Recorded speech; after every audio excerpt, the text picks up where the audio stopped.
G'day. I put GA as a co-author because they're collaborating with us on this project, and a lot of the data in this talk is based on the dates that we've collected recently. So I'll just give an overview of the Mary Kathleen domain geology and what we're trying to do there. Basically, we're trying to define the magmatic history of the entire Mary Kathleen domain, but focusing on the southern portion, looking at the relationships in the burstal suite and argular formation, and assessing the geochronology of the Erle formation in the southern part as well, including the Mount Philp breccia. The focus in the north is more about assessing the extent and effect of the Williams supersuite magnetism, and generally just providing a framework for understanding the geology of the region. This is the geological sort of overview, just a sort of simplified geology that I'll keep using throughout the talk. There's basically sort of 4 periods of magmatism in the Mary Kathleen domain. The initial Chalcedon Leichhardt belt, which is the basement of the domain, but we do see some dates pop up from that. And then your next period is a period of extension where you develop the Arguilla formation. There's also, which is dominated by rhyolites, and it's some associated granites with that. And then the next period is the Wonga burstal and the Erle formation development time, which is about 1740 million years ago. On top of that, you deposit the Mount Albert group, which is dominated by siliciclastic sediments, which is different to the Erle formation, which is dominated by calc-silicates. And after that, you develop the Williams batholith, which is mostly out in the other part of the Eastern Succession, but we do see some parts of the Williams in the Mary Kathleen domain around the Mavis granodiorite. The Mary Kathleen domain is basically the western part of the Eastern Succession. It sort of onlaps onto the Chalcedon Leichhardt belt in its eastern portion, and in the western portion, and then the eastern portion is defined by the Pilgrim Fault. So there's a major crustal discontinuity between the Pilgrim Fault and the rest of the Eastern Succession. So, new work that we've done so far, we've got 15 preliminary shrimp dates, which I'll sort of go through in this talk, and 4 titanite laser ablation ICP-MS, which we did at GET, and there's 300 geochemistry analysis that we've collected. We haven't really delved too deeply into yet, but it's just a broad trend. You can see it's coloured up on the same as this plot's coloured the same as the map, and you can just see throughout all the magmatic suites there's a strong bimodal distribution of mafic rocks and felsic rocks, and there's not a very strong link between them in terms of intermediate rocks, and the granites are all dominated by A-type granites.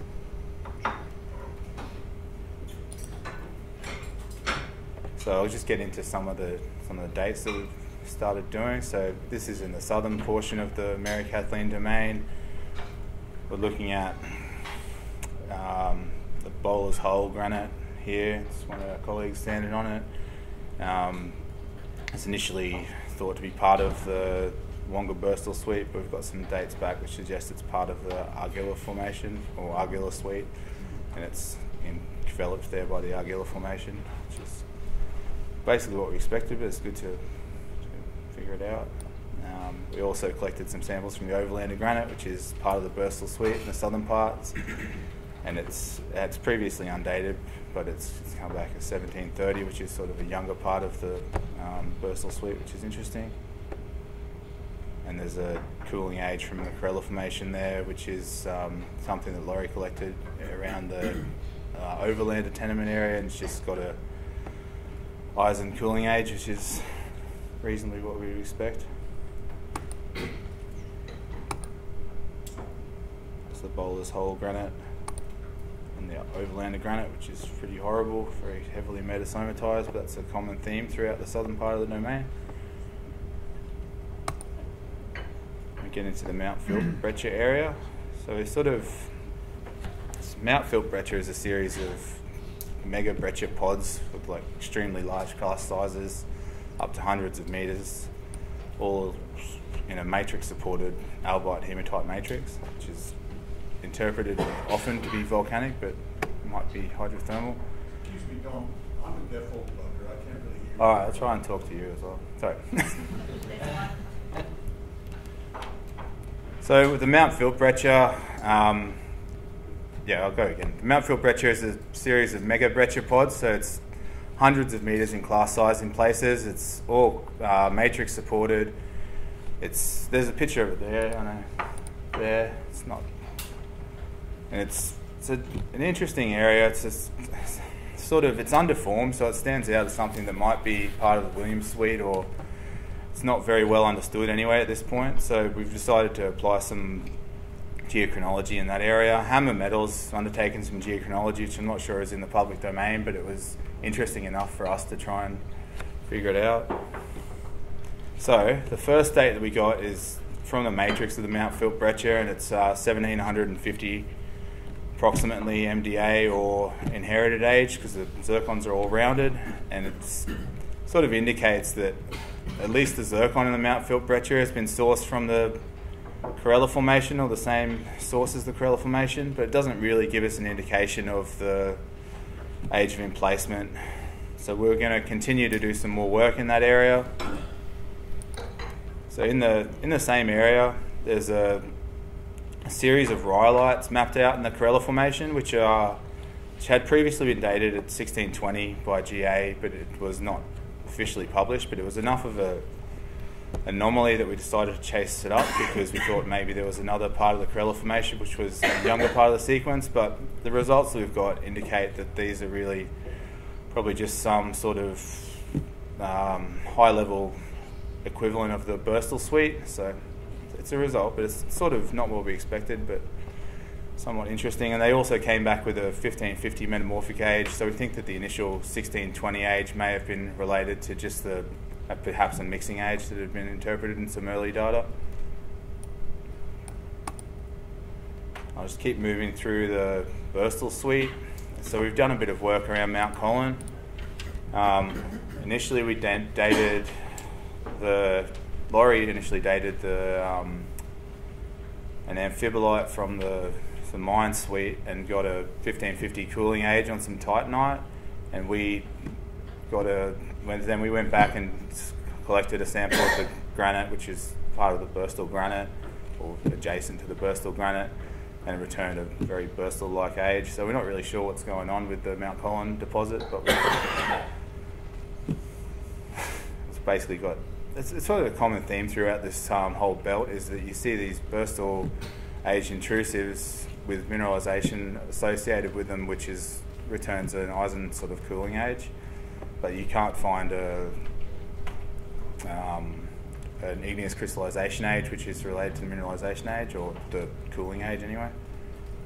And we're in this area, we're trying to chase up some rocks that we think are Williams age. So there's sort of high-level muralitic parts of the Burstal suite in the northern part we collected, but they came back the same as the rest of the Burstal. There's another sort of high-level unfoliated-looking granite out here, which is mapped as part of the Calcadoon Leichhardt belt, and we thought perhaps that was something that was part of the Burstal suite, but it's come back as part of the Calcadoon Leichhardt belt. Another area that we've focused on a little bit is the Mount Godkin area, which is again part of the Burstal suite. There's some rocks through there that look sort of high level and undeformed, so we thought perhaps they were part of the Wonga burst, no, part of the Williams suite, or something a bit younger. So we went in there and collected some samples. Again, they came back with basically a Burstal age, and then we've gone up here, which is an area to the north of Mount Godkin. It's got quite a similar sort of an outcrop pattern. It's a highly magnetic area, skarn developed in the Corella Formation. It's a bimodal suite of granites and gabbros, but it's a little bit more cryptic than the Mount Godkin area. But these two areas, the magnetism is within error of the ages, and they're both at 1740 million years old. Josh Spence from JCU is undertaking some detailed mapping of the Mount Godkin area, so that will contribute to our sort of understanding of why there's these seemingly undeformed granites sitting there in this highly deformed zone. And it's also a focus area for the magma fertility program that JCU is undertaking. So Yambo collected a large amount of samples through there last year and has done some work on that. So we'll hear about that in the future.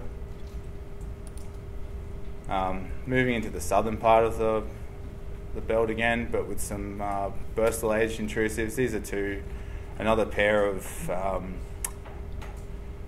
bimodal igneous complexes, the Myubee igneous complex and the Mount Erle igneous complex. So they're quite similar. They're these complexes of granite and gabbro, which are sort of variably deformed, and they have come up with ages that are conformable with the rest of the burstal suite, except for the Myubee, which is sort of pushing a little bit younger.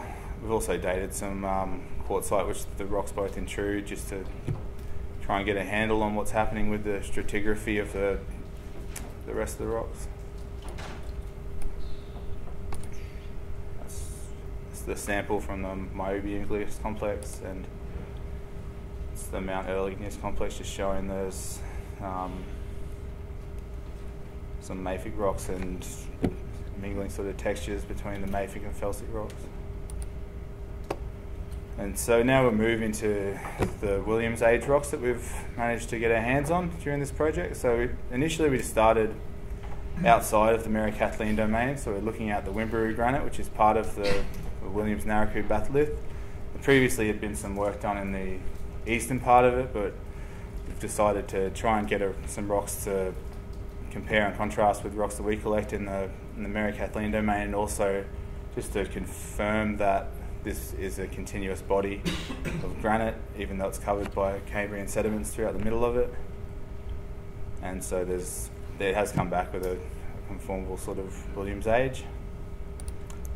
Then we've moved up into the northern part of the belt. So the pink stuff here is in the bottom of the slide is the Mavis granodiorite, which is associated with the Dipvale granodiorite in the easternmost portion of the Mary Kathleen domain, and it had already returned a Williams age, so that's why it's coloured in pink. So that's been a focus area for us.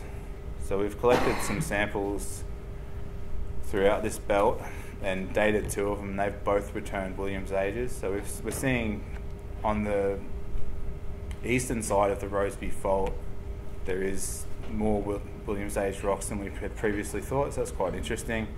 It might mean that throughout this belt, with Little Eva and the other Roseby associated copper deposits, you might see some more Williams age rocks with that, and an association there that we can sort of pin down.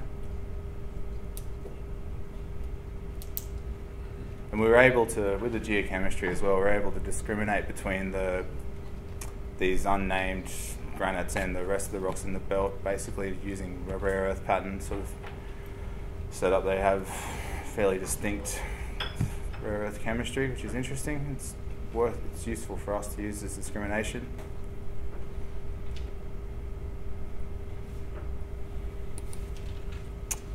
The geochemistry, we've collected about 300 analysis last year, and we've got about another 100 to go. So we've just come back from the field, so I haven't really dived too deeply into it. But I've just put a couple of plots to, again ram home the fact that there's this, split between the mafic rocks and the granites in the belt. And even though in a lot of places they appear to be co-magmatic because they've got the textures, they're sort of intermingled. And there seems to be a relationship there, but there's not necessarily a demonstrable fractionation relationship between the 2 suites of rocks.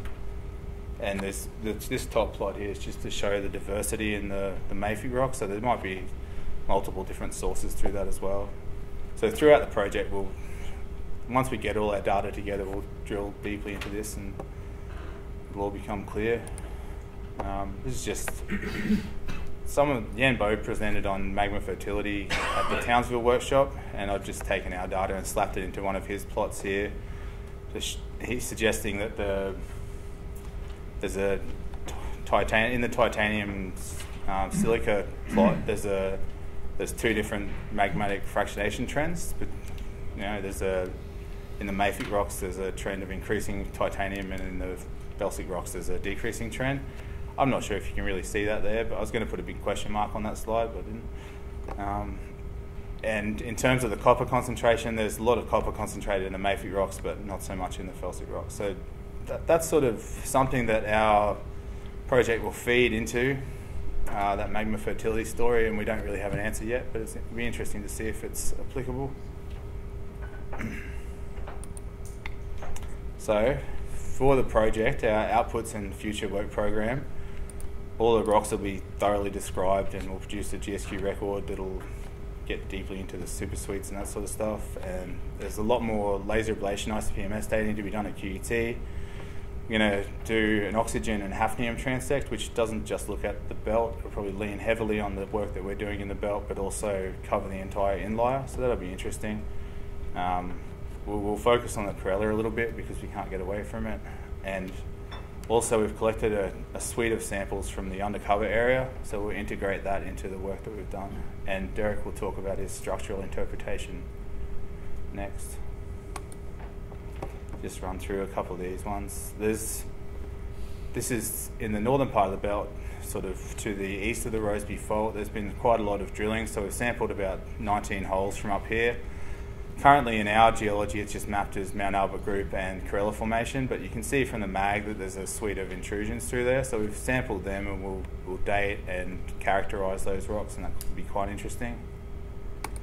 And the oxygen hafnium transect, this is a map of all the data that's in train or exists somewhere, or someone has said they're going to do. So we're going to try and compile all this work together, and also probably do oxygen hafnium throughout the belt, and that'll give us a really good tool for looking at the sort of deeper crustal